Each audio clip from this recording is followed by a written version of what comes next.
안녕하세요. 김용환의 시사나 심판. 오늘도 초대 손님은 걸어다니는 한국 현대사. 본인은 별로 걸어다니지 않으신다고 차 타고만 다니시는 것 같아요. 그렇게 말씀하시지만 걸어다니는 한국 현대사로 알려져 있는 석학 한홍구 교수님 손님으로 모셨습니다. 한홍구 교수님 안녕하세요. 네, 안녕하십니까. 요즘에도 여전히 걸어다니지 않으세요? 이거 제 소개할 때 뭐 걸어다니는 거는 이제 제가 듣기에 조금 약간 민망하니까 앞으로는 이렇게 해주세요. 무게 있는 역사학자. 무게 때문에 많이 걸어다니시지 않아요? 무게 있는 역사학자는 맞습니다. 무게 있는 육중한. 맞아, 안 좋죠. 무게 있는. 내가 이 말을 했더니 누가 제일 좋아하냐면은 지금 저 현대사 박물관장으로 있는 주진호 교수가 너무 좋아하더라고요. 거기가 저보다 더 무게 있는 역사학자고. 예, 무게 있는 역사학자. 예.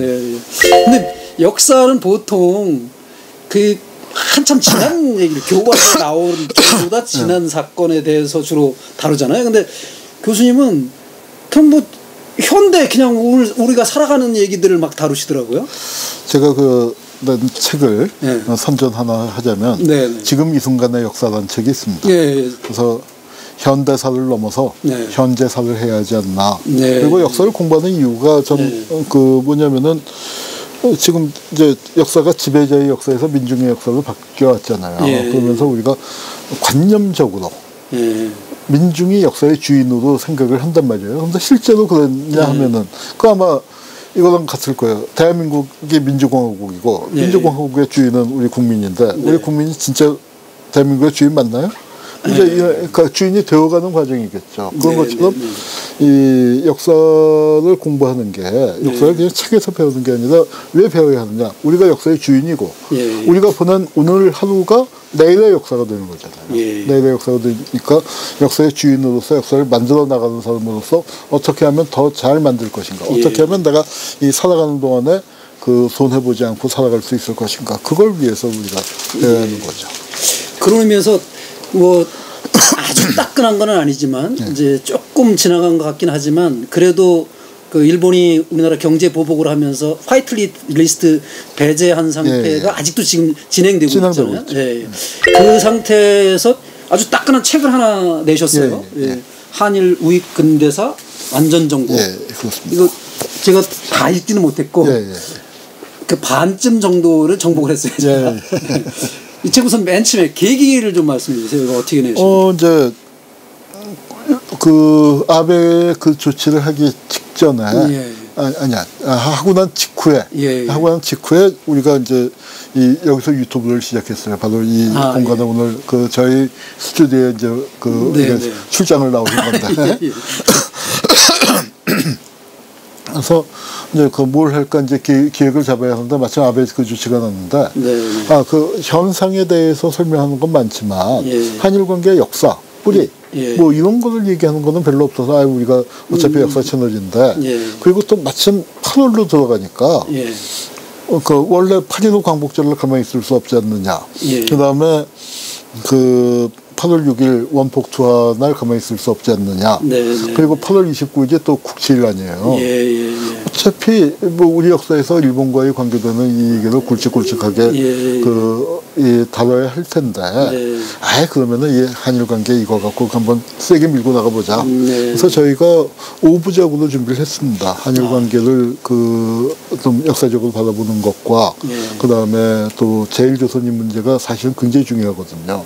그걸 넣어갖고 이제 하는데 마침 이영채 교수, 이 책의 공저자인 처음에는 이제 한홍구 TV가 하다가 이영채 교수가 한국에 와 있는 게 포착이 됐어요. 자주 오는데 뭐 친한데 워낙 바쁘다 보니까 최근에는 한 2, 3년 연락을 서로 못하고 지냈는데 그래서 이제 연락을 했더니 성공회대학에 바로 전화를 거기서 받더라고요. 그래서 야 잘됐다 해서 내가 여기서 이제 차도 10분이면 되니까 이제 가서 만나갖고 그날 잡아왔어요. 그날 잡아갖고 바로 이제 여기 이렇게 앉아갖고 이 둘이 대담을 하는 거. 그랬더니 반응이 꽤 좋았어요.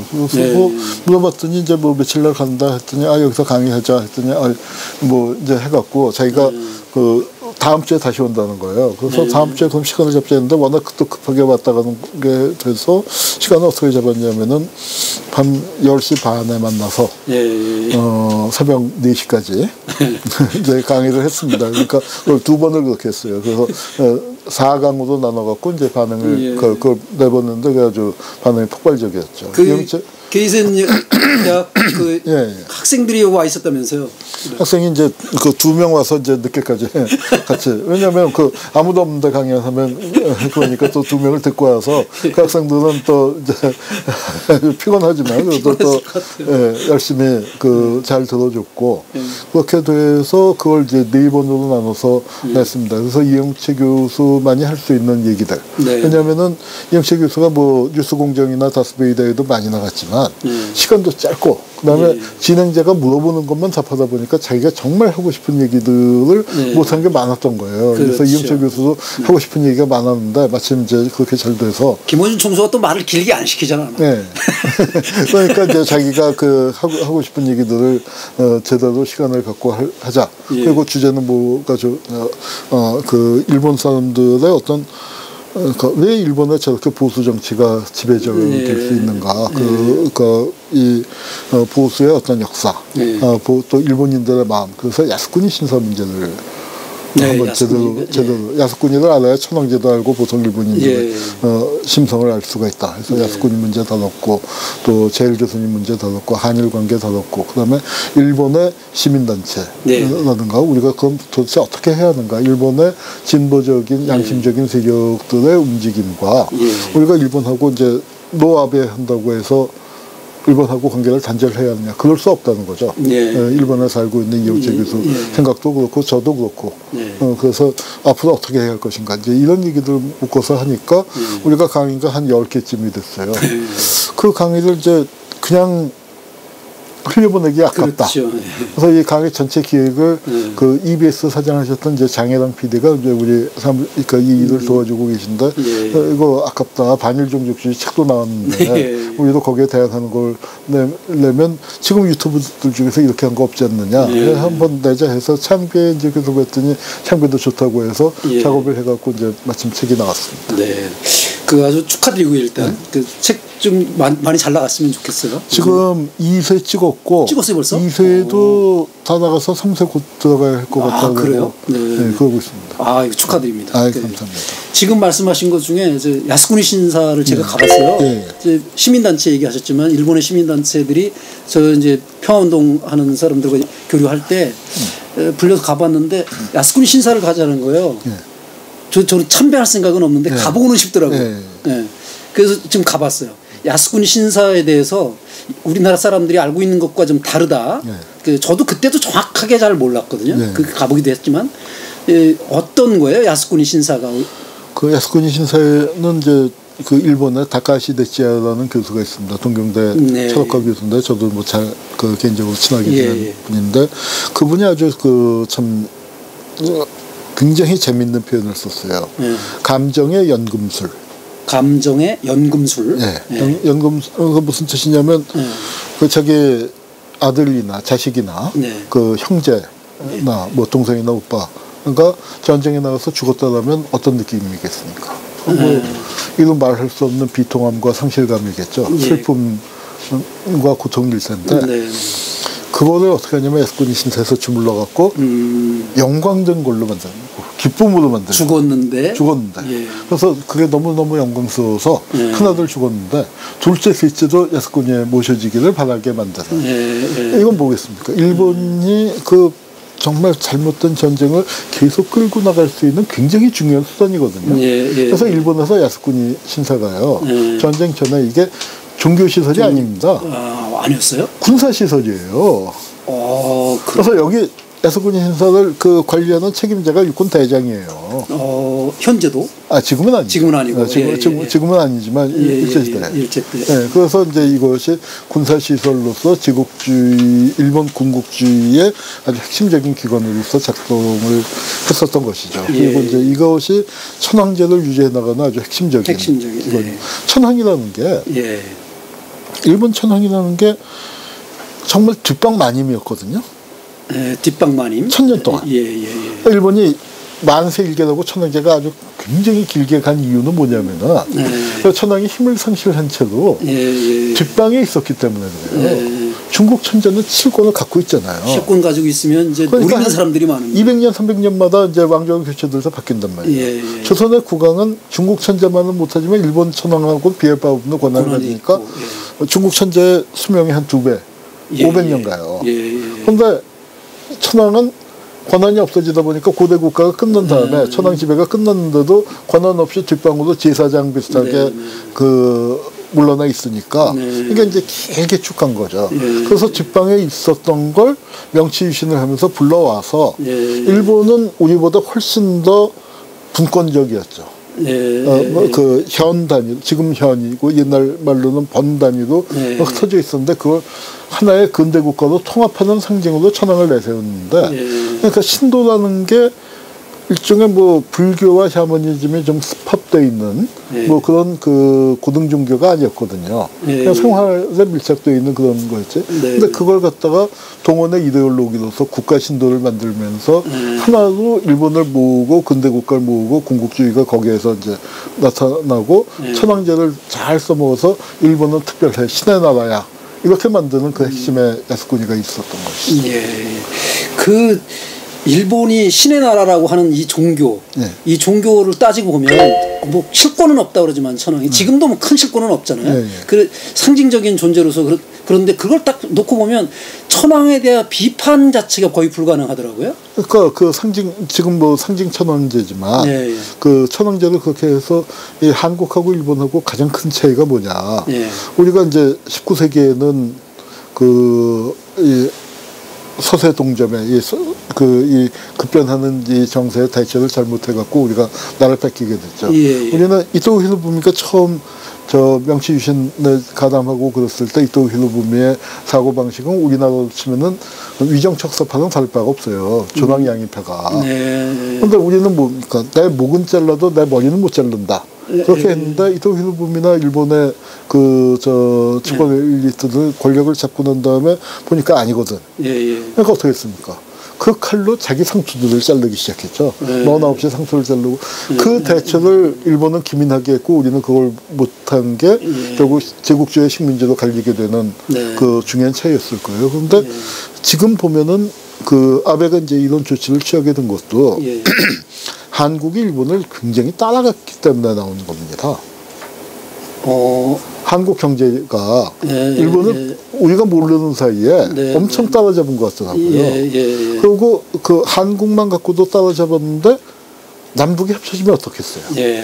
한국만 갖고도 1인당 GDP 면에서 이제 2023, 4년경이 되면 한국이 일본보다 앞선다는 거예요. 통일이 안 돼도 1인당으로. 물론 이제 합계로 치면 일본의 인구가 훨씬 많으니까 그 아직 크지만.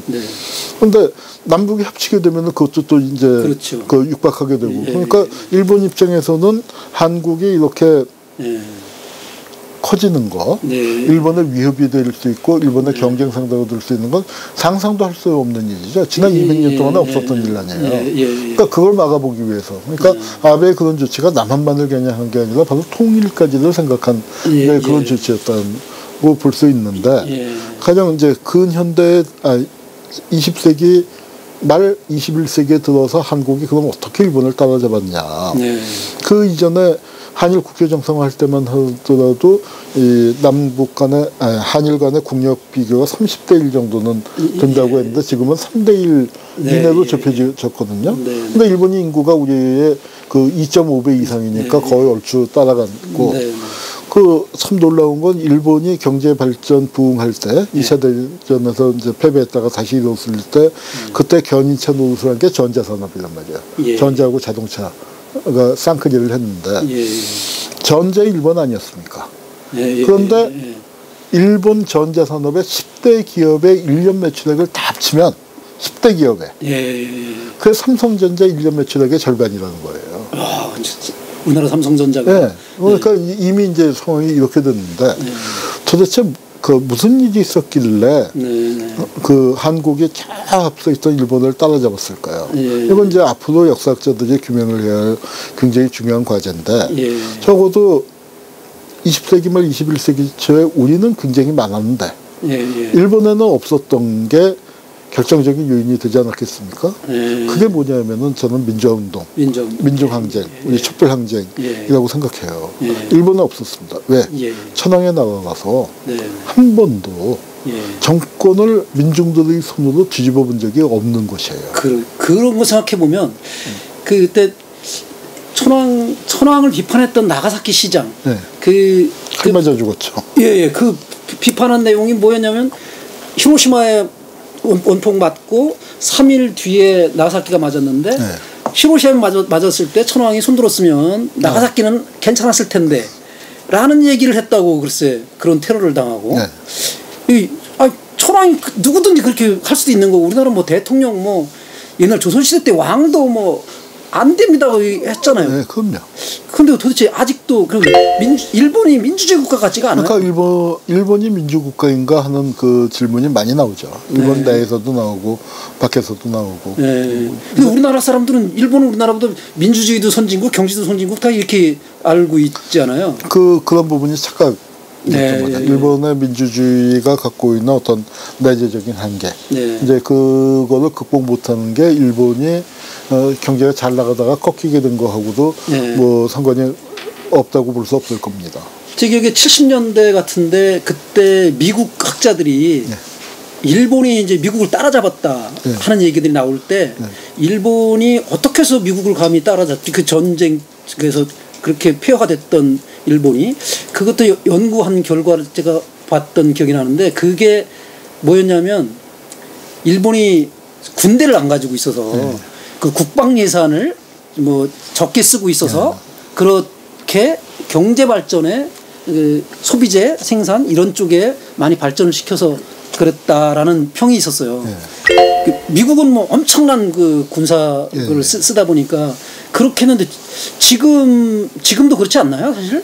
사실 그렇죠. 그런데 이제 그 냉전이 무너지고 뭐 그런 게 아마 일본이 냉전 체제를 틈타서 그렇게 살아왔는데 냉전이 무너지는 시기하고 그 뭐 몇 가지 이제 그 상관관계는 우리가 좀 더 연구해야겠지만 일본이 그때부터 장기 불황에 들어가잖아요.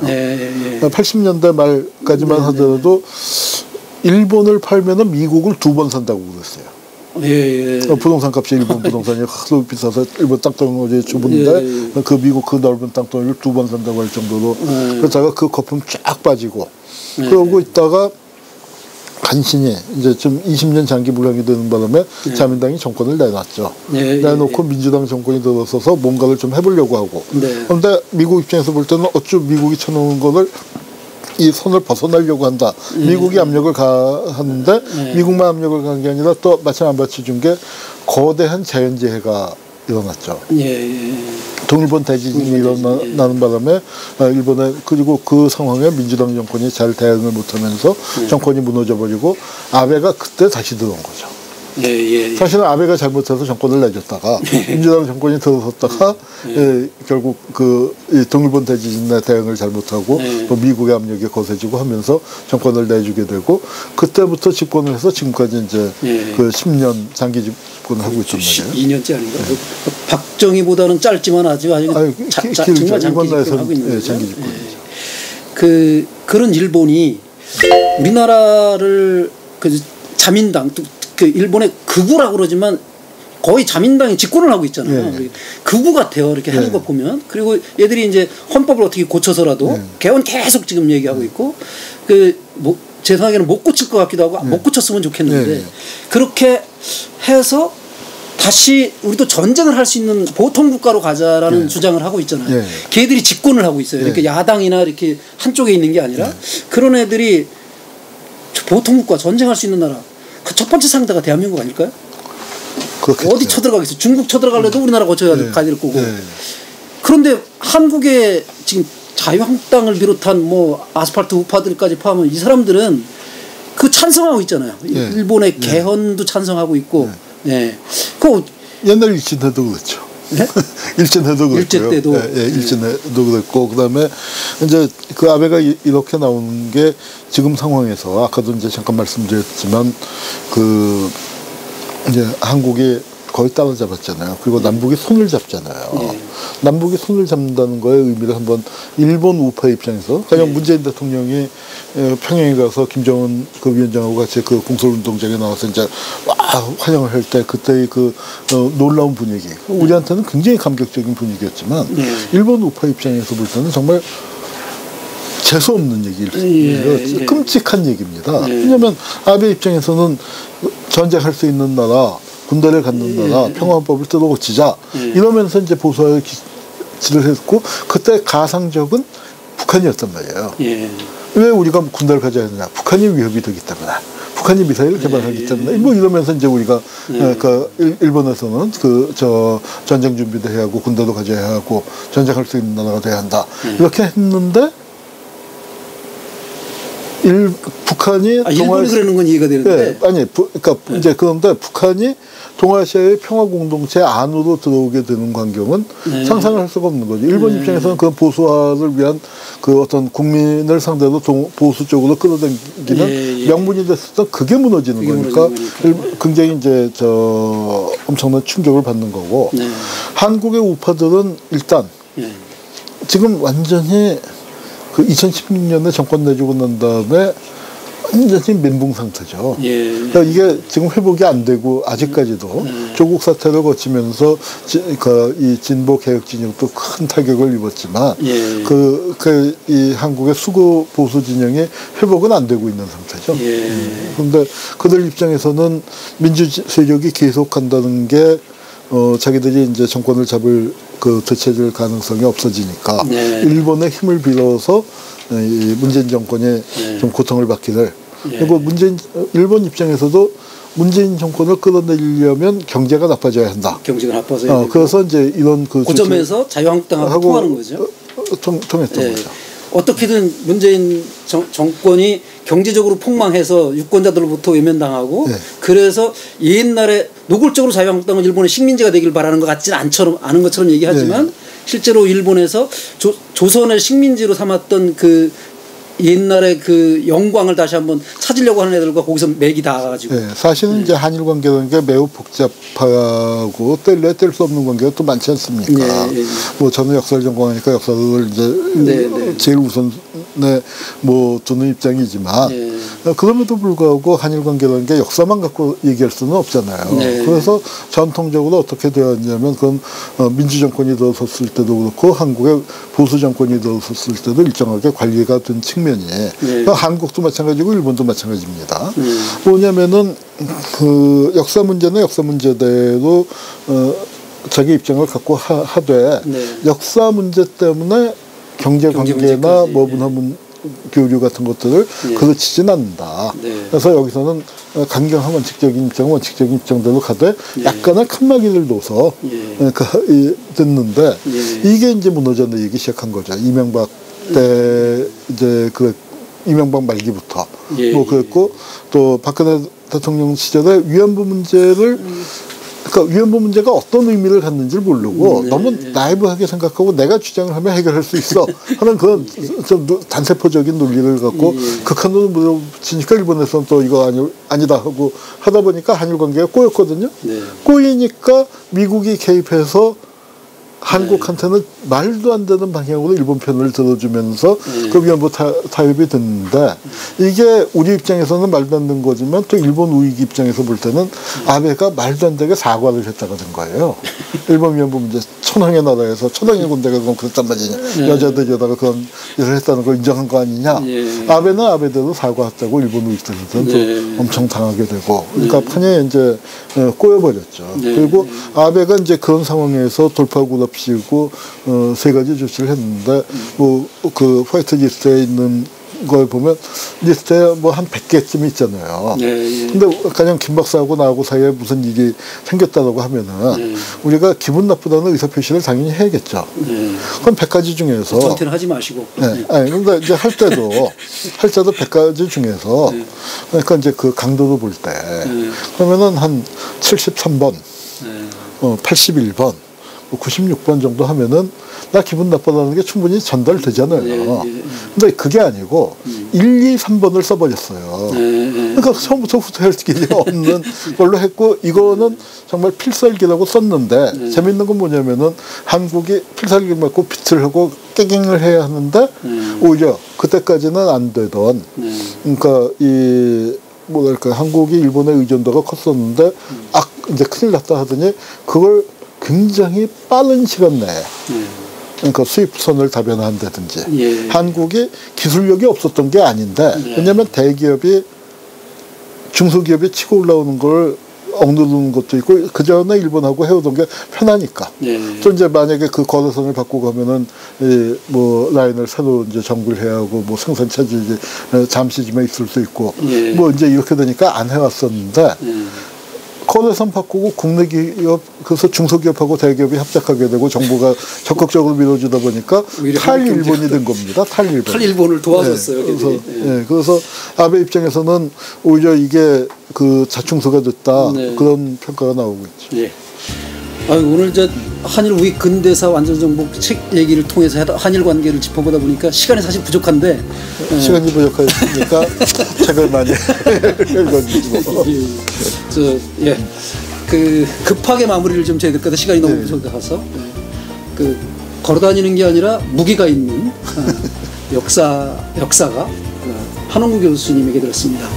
다음 시간에 또 더 따끈한 주제로 한홍구 교수님 다시 모시기로 하고 그때 한번 시간 내주십시오. 예, 감사합니다. 시청해 주셔서 고맙습니다. 예, 감사합니다.